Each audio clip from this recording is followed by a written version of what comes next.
against St James's Park as they face Newcastle. So let's hear from Mikel Arteta, but first, Eddie Howe. I've really enjoyed this season in a strange way, because it's not enjoyable as you're living the moments necessarily. But when you look back, I know I'll look at this season and go, wow, what an incredible experience that was.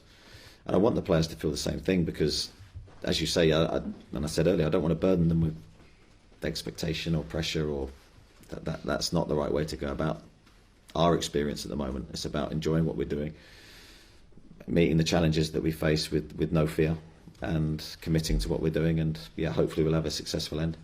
Afternoon. Shall we start with a little bit of team news? Gabriel, first of all, came off a little bit uncomfortable, you said, during the week. Has he trained this week?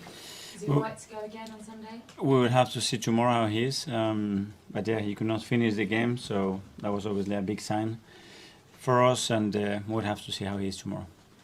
And Saliba, any update, any progress? Not a lot of progress. He's feeling better every single day, but he's not been able still to have any activity around the first team, so we don't expect him to be with us. And with Saliba, does there come a point where you just stick your hands up and say, okay, that's it for the season, let's just get him better and ready to start next season, because you've only got 4 games?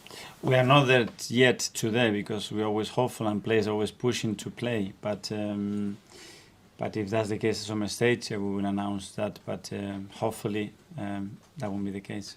With him, is it just more rest that he needs, or is there something else that needs to be done to kind of fix him? It's about the healing process, pain-wise, and things that he can do now off the pitch. I think he's in a good place, but obviously we have to build that capacity again to have the right impact, the right load, and be in good condition to train and play for the team. And is there anybody else that's a doubt for Sunday? No, hopefully not. And reflecting on earlier this week, you can tell us things are good, you can feed into the players, but going out and actually delivering, how important was that to you this week, bearing in mind what's ahead? Yeah, we showed a great response during the week, but as you said, the most important thing it was after to put it on the pitch, and we did it right from the beginning. We showed real determination and desire to win the game, to put up a big performance. It was a big game for us, with the London derby, and we did that, and we earned the right to win the game. When you talked afterwards about just still needing to find this ruthless streak, how do you go about doing that as a group? Well, finding moments where are crucial in games to kill them, finding better ways to finalize games, and we had a few, especially with the games that we have drawn. Okay, Ian from TalkSport. Hi, Mikel. Do you think some of the injuries you're suffering might be because of the unusual season we've had with the World Cup in the middle, the fact that it's gone on a bit longer? The ones that we had, the ones that they've been, probably except of Saliba, but it was a really nasty impact that he had. They've been more traumatic than anything else. So we wouldn't put that down to the World Cup or the amount of stress or games that they have to play. I wouldn't say it's that. Going to Newcastle, how much this weekend do you have to put out of your players' minds what happened last season up there? The very different game. A year ago, different players, different game. We're going to have to play much better than we did last year, that's for sure. And we know that it's going to be a really tough game, because especially at home they've been really, really good. They have, and they made life difficult for you at the Emirates as well. I mean, was that one of your, apart from City, one of your toughest games this season? Yeah, we had a few, certainly. That was a game, I think it was a game that we deserved to win. We did it at the end, and they are a really good side. They are well coached, they have good players, the right environment around the club right now, so they're in a good place. I wanted to lastly ask you about, we saw Sam Allardyce come into football this week. We've seen Roy Hodgson and Neil Warnock as well come back into football management, but you're the youngest manager in the Premier League. Eddie Howe, I think, is just above you in terms of, well, was the youngest manager in the Premier League. How much are you and Eddie role models for young coaches, players that have just sort of finished the game and learnt their coaching, coming into football and being successful?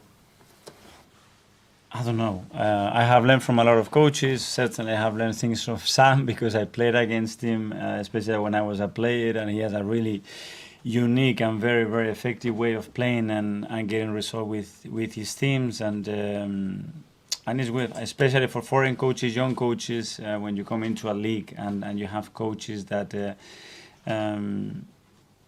that's in a way, I think they have kept the essence of the English football in many ways, and I think Sam play a big part on that.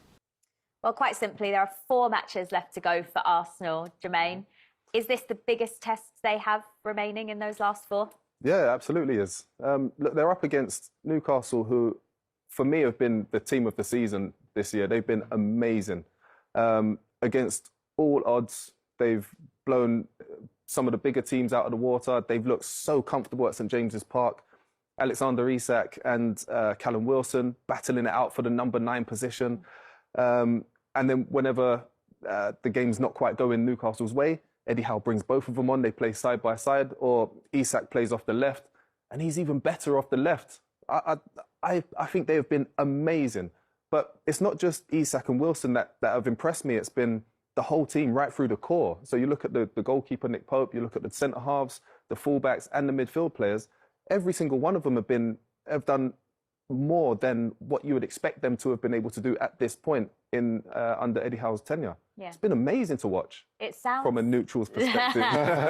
It sounds like you don't think Arsenal are going to get a result. And Andy, you live in the Newcastle area, so you know what St James's Park is like on a weekly basis. How much are the fans enjoying what they're seeing under Eddie Howe this season? So much. I mean, mainly they're enjoying Mike Ashley not being the owner anymore. But I think when you look at how far they've come since then, clearly the club's being looked after now. It's not been neglected in the way it was before at every level. But I think as well, that man Eddie Howe, you just have to give him such an amount of credit, because you were talking about them doing more than you thought they were capable of. I agree with that. If you look at the squad on paper, it looks weaker than any in the top 8. Yeah. But the reality is, Howe is such a good coach that he is authentically coaching those players to be better. We have seen form from Joe Willock, for example, over the last 2 months. I don't think he was capable of anything near that. He looks like Zidane on some occasions. He's looked so good.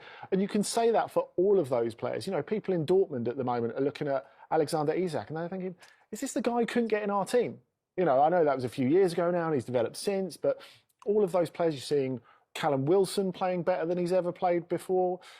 So many of them are all coming on. And Mikel Arteta, I would take one slight issue with what he said there, where he said, obviously they want a different game to us and we should have won the game at the Emirates. If you think that this game is going to be anything like the game that's at the Emirates, you've got another thing coming, because this, with the crowd behind them, Newcastle are going to go for it. They're going to have a go. I think there's goals in this.